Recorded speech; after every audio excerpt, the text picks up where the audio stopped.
So, I had a dream a number of years ago, quite a few years ago. And in my dream, I was working as a police officer, and which was common to me because I did that in real life as well. And in this dream, I walked into a building where there was armed security.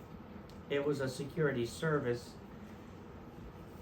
and they provided security for several of the banks in the area, like the armored trucks and money delivery and so on.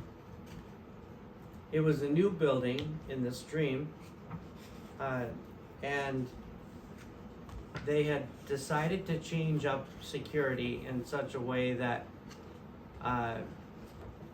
to reduce having an enormous amount of armed guards at each bank, they had monitors, cameras in all these banks with live feed to monitors.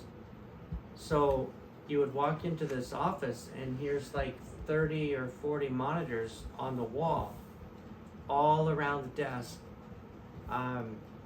and you could look at each one and see like the main lobby of each of these banks.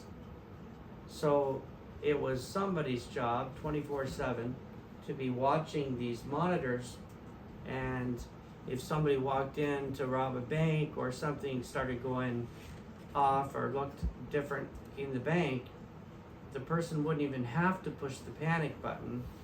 The security guard that was monitoring from an outside building would automatically call law enforcement and send them to the bank and trigger an alarm without triggering an alarm.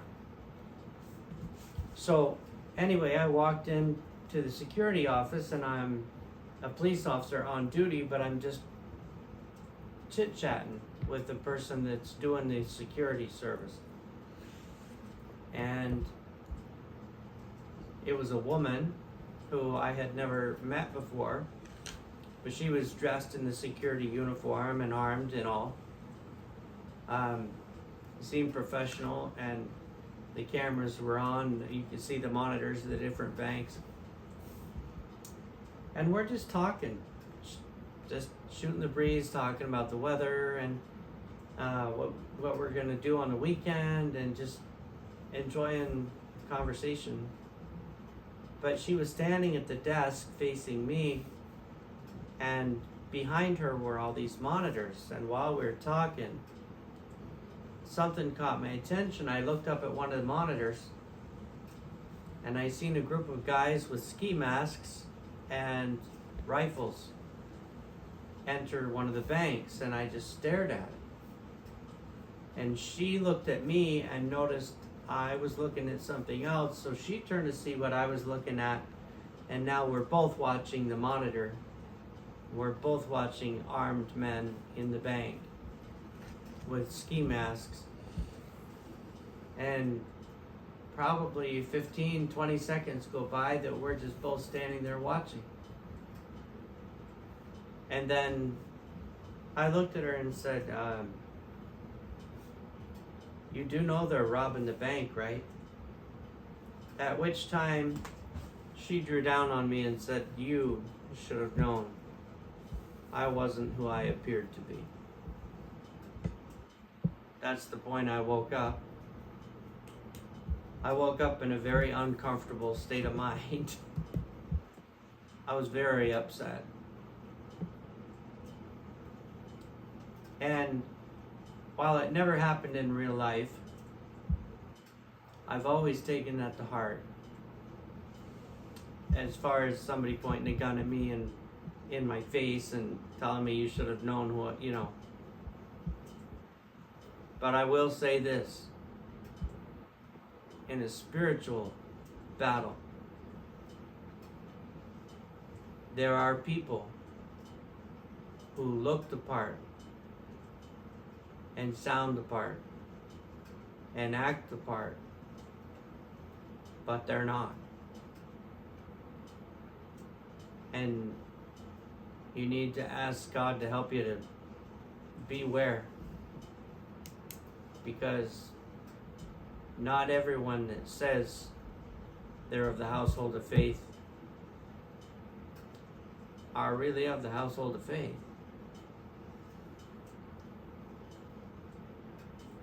I'm not sure how else to say it.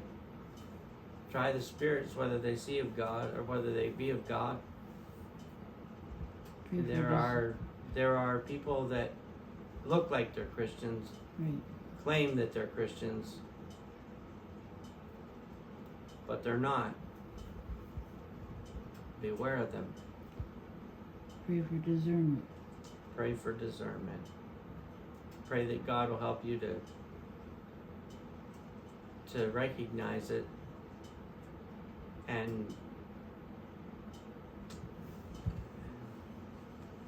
I'm not so much worried about somebody who doesn't believe like I believe hurting me. I don't mean it like that. Somebody's going to attack you while you're sleeping or poison your food. I don't mean it like that. I do mean that the Bible talks about the story of what people call the false prophet. But there was a prophet that God told, you go into this city by this gate, you give the king a message, and you leave the other way. You do not stay for dinner. You don't stay the night. If he asks you to stay, you say no. You don't leave the same way you came. You walk in this way, you leave a message, and you exit the other way. No matter what. You understand? I'm paraphrasing, but this is what the Lord said to him. I understand. So he walked in through the gate. He went to the king. He gave a message. The king said, why don't you stay for dinner? I'm sorry, king. I appreciate the offer. I can't. I really can't. I gotta go. You sure you can't stay the night? No, I gotta go. I appreciate it, but no. And he's walking towards the exit. And he meets a man in the way, and the man says, why don't you stay for dinner? I appreciate the offer, sir, but I can't. See, I'm a man of God. I'm a prophet. And the Lord told me to go this way and to leave a message and to exit the other gate. And the lying prophet said, well, I too am a man of God, and I too am a prophet.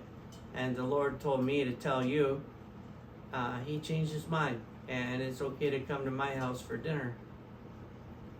So the prophet went, believing what he was told by the false prophet. And while he's having dinner, the false prophet that lied to him stands up and prophesies. Thus saith the Lord. I'm paraphrasing again. I told you to come in this way and leave a message and go the other way on your way out and not to stay. And because you disobeyed me, you won't live long enough to get out of town. And as he left the false prophet's house, a lion met him in the way and killed him.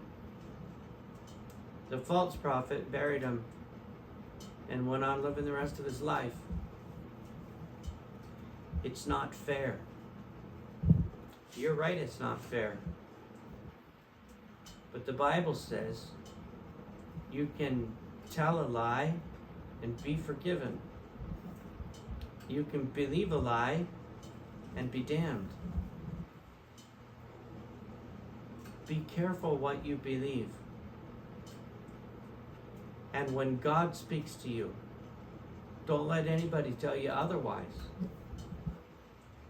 And if God tells you to do something, God tells somebody else, oh, he told me, he changed his mind. Well, that's funny, he didn't tell me. Listen to the Lord. The Bible says that Jesus said in John 10, I think it was, I am the door to the sheepfold. My sheep know my voice, and they follow me. Another they will not follow. Seek to know the voice of God. Follow the things of God. And don't get distracted or sidetracked or in other way turned around from what God told you to do, because somebody without discernment lied to you. Be careful who you trust. Ask God for discernment. Ask Him to lead you. Ask Him to guide you and to show you what way to go and what things to listen to and what things to not listen to. And base it on the Bible. If it agrees with the Bible, you're okay. If it doesn't agree with the Bible, it's time to go. Don't know who that's for, but hope it helps and